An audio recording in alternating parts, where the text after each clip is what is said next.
Assalamu alaikum, Brother Zakir. My name is Sania. I'm a revered Muslim. The question is, in your lecture, you mentioned the scientific facts from the Quran which have been established. Can you mention a few Quranic verses which science has not confirmed?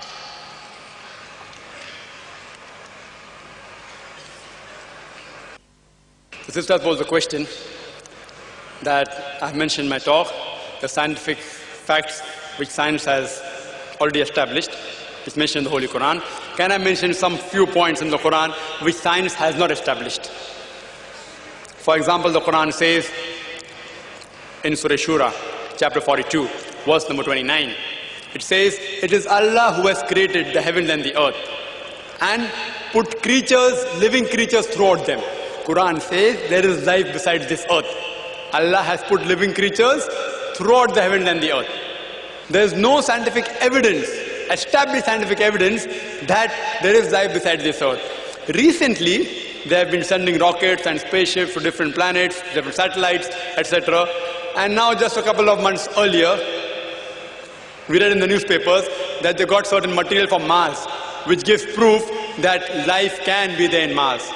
And in, I think, day before yesterday's paper, I read in Times of India that they have found water in the moon. Maybe a comet crashed and there's a big crater and the water has been frozen to ice. So in future it will be easier to do investigations. We do not have to take waters from planet Earth to moon. Water is already present there. We can use that water and it will save us a lot of trouble.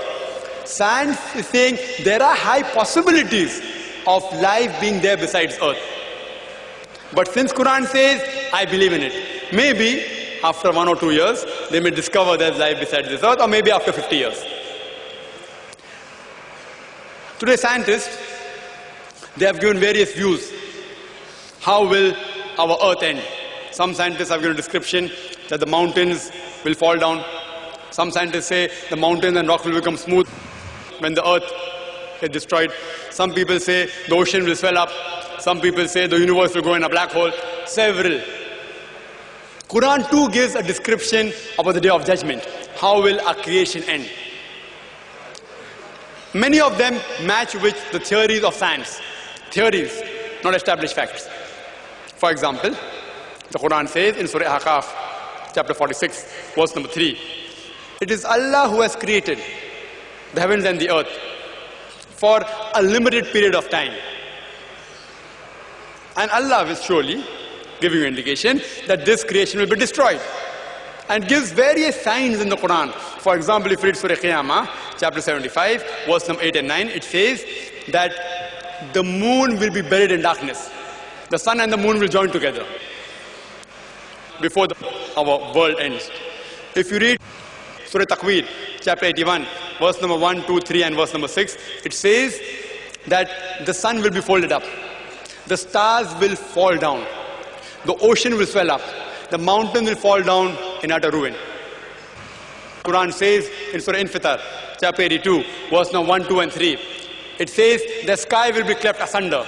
The star will be scattered. The mountains will fall down. Various signs how will the earth end is given. These are scientific points mentioned in the Quran which science hasn't established yet. For example, the Holy Quran also says in Surah Anbiya, chapter 21, verse number 104, that as we created this creation, we will roll up the heavens like a scroll is rolled up. And as we created the early creation, we shall create a new creation. So Quran says there is one more new creation that's going to be created after the world is destroyed. Science doesn't know about that. Quran says the first man on the earth was Adam alayhi salam. Science hasn't discovered that yet. Quran speaks about soul.